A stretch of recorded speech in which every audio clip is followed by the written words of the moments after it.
কাঁচা আম প্রায় ফুরিয়ে এসেছে আর আমগুলো কিন্তু পাকতে শুরু করেছে, তাই এখনই সময় দেরি না করে ঝটপট মজাদার এই আচারটা তৈরি করে নেয়ার। আজকে কোনো প্রকার তেল ও রোদে দেওয়ার ঝামেলা ছাড়াই চটজলদি তৈরি করে নেওয়া যায় এমন একটা আচার রেসিপি শেয়ার করছি। এটা খেতে ভীষণ মজার, তৈরি করে সংরক্ষণ করে রাখতে পারবেন পুরো বছর জুড়ে। তো চলুন দেরি না করে ঝটপট মূল রেসিপিটা দেখে নেওয়া যাক। এখানে আমি বেশ কিছু আম এরকম স্লাইস করে কেটে নিয়েছি, আর আটি শক্ত হয়েছে এমন আমি কিন্তু নিতে হবে। আমগুলো খোসা ছাড়িয়ে নিয়ে তারপর এরকম স্লাইস করে নিয়েছি, আর লক্ষ্য রাখতে হবে প্রত্যেকটা স্লাইসে যেন আমের শক্ত অংশটা থাকে, অর্থাৎ আটির অংশটা থাকে। আর অবশ্যই ভালো করে ধুয়ে পানিটাকে ঝরিয়ে নিতে হবে যাতে আমের গায়ে এক্সট্রা পানি লেগে না থাকে। এবার এই আমে আমি দিয়ে দিচ্ছি মেজারমেন্ট কাপের 1 কাপ পরিমাণে চিনি। চিনি দিয়ে ভালোভাবে আমের টুকরোগুলোকে মাখিয়ে নিতে হবে। মাখিয়ে নেওয়া হয়ে গেলে আমি রেস্টে রাখবো প্রায় 2 ঘন্টার জন্য। 2 ঘন্টার মতো রেস্টে রেখেছি, আর দেখতে পাচ্ছেন চিনিটা মেল্ট হয়ে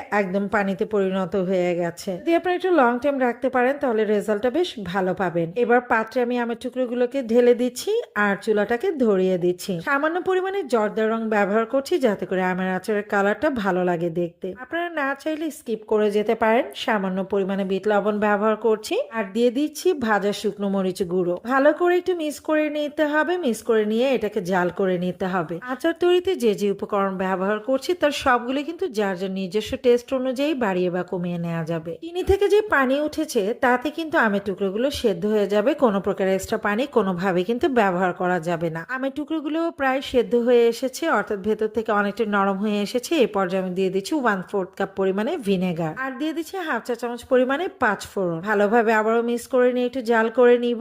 আর যখন শিরাটা এরকম ঘন হয়ে আসবে ঠিক এ পর্যায়ে আমরা কিন্তু আচারটাকে নামিয়ে নিব। অতিরিক্ত ঘন করে নামানো যাবে না, কারণ শিরা যদি একদম ঘন হয়ে ক্যারামেল টাইপ হয়ে যায় তখন কিন্তু আচারটা অনেকটা তেতো টাইপ মনে হবে। তাই শিরা এরকম ঘন হয়ে আসলে কিন্তু আচারটাকে নামিয়ে নিতে হবে। ঠান্ডা করে নিয়ে এয়ারটাইট কন্টেনার বা কাঁচের বয়ামে সংরক্ষণ করে রাখতে পারবেন পুরো বছরের জন্য। আই হোপ রেসিপি ভালো লেগেছে। ভালো লেগে থাকলে লাইক, কমেন্ট এবং শেয়ার করে দিবেন। খুব শীঘ্রই দেখা হবে নতুন কোনো রেসিপির সাথে। সে পর্যন্ত সবাই ভালো থাকবেন, সুস্থ থাকবেন। টাটা।